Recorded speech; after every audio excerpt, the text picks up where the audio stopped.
Well, Germany has announced the main points for its 2021 budget and financial planning until 2024. But the plan doesn't include the impact of the coronavirus outbreak. The pandemic has killed at least 27 people in the country and infected more than 11,000. Berlin has increased its spending by 2.3% to $425 billion next year.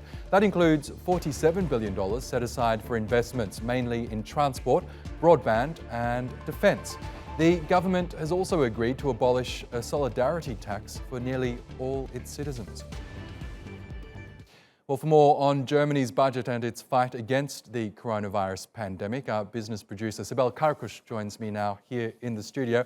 Hi, Sibel. Now, this budget, as I mentioned, doesn't take into account the ongoing coronavirus epidemic that's currently hitting Germany and I guess much of the rest of the world. But what do we know about the German government's plans to mitigate the economic impact from this pandemic?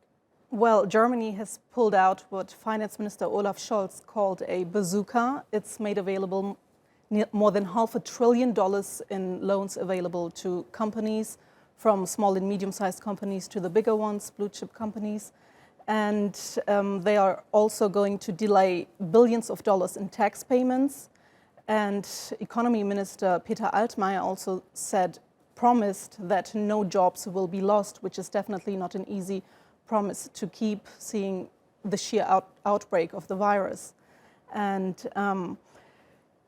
there are also people who will not be covered by these schemes, by these measures, which are self-employed people. So federal governments and cities have also stepped in. Berlin, for example, will provide grants of more than $16,000 to help these self-employed people.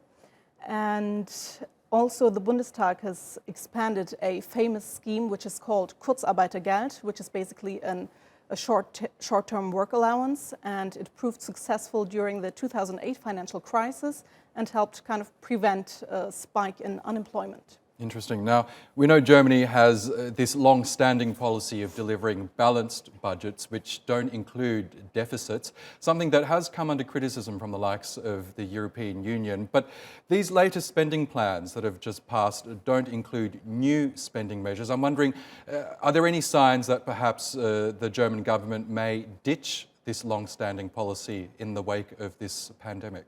Yes, while the so-called schwarze Null, the black zero, is still up, economists say sooner or later it will have to scrap that.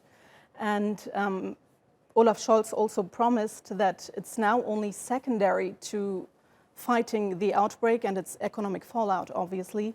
But once the crisis is hopefully over, he said it will definitely be a primary aim. Again. Now, even before this pandemic took hold, Germany's economy really was under a bit of pressure, wasn't it? Yes, so Germany has long been known as the engine of the European economy, but that image has been shaky for a while now. And we can see that in growth numbers last year. In 2019, Germany just narrowly avoided a recession, and figures for the fourth quarter also show that there was no growth at all. And while Germany has long had a strong labor market, we can see that companies like the biggest firms known in Germany, like Daimler, said it's forced to scrap up to 15,000 jobs. And it also said it will now cut production in the coming weeks across all of Europe. And so have the world's biggest automaker, Volkswagen, and BMW as well. They said they will halt production in nearly all facilities throughout Europe. Incredible. So not even Europe's largest economy is spared from the economic damage. Sibel Karkus, thank you so much for that analysis. Thank you.